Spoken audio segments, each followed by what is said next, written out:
All right, so here we are, fresh off the holidays. We've spent and spent. I mean, we spent a lot of money the last few weeks. So to save a few bucks by taking advantage of free advice, why not? Yeah, that's what Certified Transmission does for us, but not just now, every few weeks throughout the year. Owner Peter Fink is here for his first visit of 2015. Happy New Year, Peter. Hi, Peter. Good to see you. Happy New Year to everyone out there and stuff. So have a good New Year. Oh, I had a great New Year, you know, and stuff. And of course, those are the times you make those new resolutions, Did and you? about a week later, you know, that Right. you might not. But truthfully, I really do preach one step at a time. I know Connor personally. I know their family forever and stuff. Great success story. You know, it doesn't happen overnight, okay, and stuff. You got to just keep at it, okay, and stuff. And if you fall backwards one day, it's okay. That's you what can get back tomorrow. for. Exactly, Yeah. okay. Any resolutions we should make with our cars, Well, our vehicles?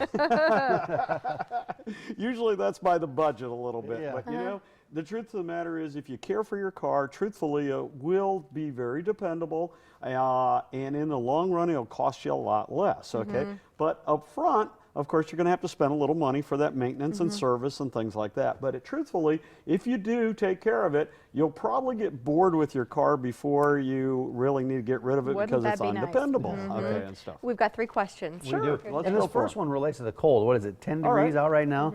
And so Joe says, I drive a 1995 Dodge Ram pickup. I live in an apartment without a garage, so my truck is really never out of the cold. Could this cause any problems long term? Well, that is an issue, okay, a little bit. Of course, if you're at an apartment, that's part of apartment life. Usually you don't have a garage and stuff. And that is truthfully one of the secrets that cars do last longer because it isn't to the bitter cold outside overnight, okay? And I've contributed to lesser automobile engine failure and transmission failure because people do have garages. So unfortunately, the answer is yes, okay? I mean, in this particular case, anytime your car has to sit outside, but you can do a couple things. When you do start it up, okay, make sure that you let it warm up for a minute or two, okay? Don't just throw it in gear and go, and I know we're always late and we got to get going, traffic's bad and all this, but let it warm up a little bit, okay, and stuff. Really critical if your car is sitting outside. The other thing is if you can plug it in, and if it has a block heater, that would be really great. Of course, at an apartment, sometimes with the long extension cord, there ain't no place to plug it in either, but some do accommodate that, okay? If you can, if your car's got to sit outside, any of them for sure plug it in. It does make a world of difference to start it. Okay, and the longevity Yeah, too. but if you think about it, some of those cars are out, some of those cold stretches like we're in right now where it's below 30 degrees for, you know, weeks at a time. Your car's out there the whole time. One other thing you could do to help when your car has to sit outside like that all the time, use synthetic fluids, motor oils, transmission fluid, everything. It does cost a lot more, but it does make it easier to start, okay? It doesn't grind as much, isn't as hard to start, so. And that's good advice. Ryan is up next, and this is a longer question, so hang in there with me. My headlight on the passenger side went out a couple weeks ago. I changed the bulb and it worked for a few days, then it went out again. When I changed the bulb again, it never came on. I looked at changing the fuse, but the fuse looks good. The high beam and the blinker on that side still come on. Any ideas what the issue could be? Well, unfortunately, I didn't get year, make, and model on the car, but one thing about headlights, okay, and he touched on a fuse, each headlight is independent. So if one is working, the other one doesn't necessarily have to work or not, okay? The reason is that it would be very dangerous if only one fuse was working, both headlights. If it went out, you'd be without any lights, okay? So each is an independent circuit. Each has its own fuse. Each has its own fuse, its own circuit. Now, usually what the main problem is on any circuit is the ground side. Everyone always checks for the positive side, okay, for juice. You use a test light, a voltmeter, all that, but usually the problem's on the ground side. So I would suspect we got a ground problem here, that it isn't grounded properly, and that could be when you notice it when one headlight is dim or something like that. Usually that means it's a bad ground. Start with the ground at the battery, clean both battery terminals, clean that little wire that goes over to the body fender, make sure that is tight, that bolt that it goes, it's a little wire and has a bolt, make sure it's tight. Clean the ground cable going to the engine, okay, on the other end, okay? And then lastly, check for that ground cable on the headlight, okay? Chances are you got a problem with the ground circuit.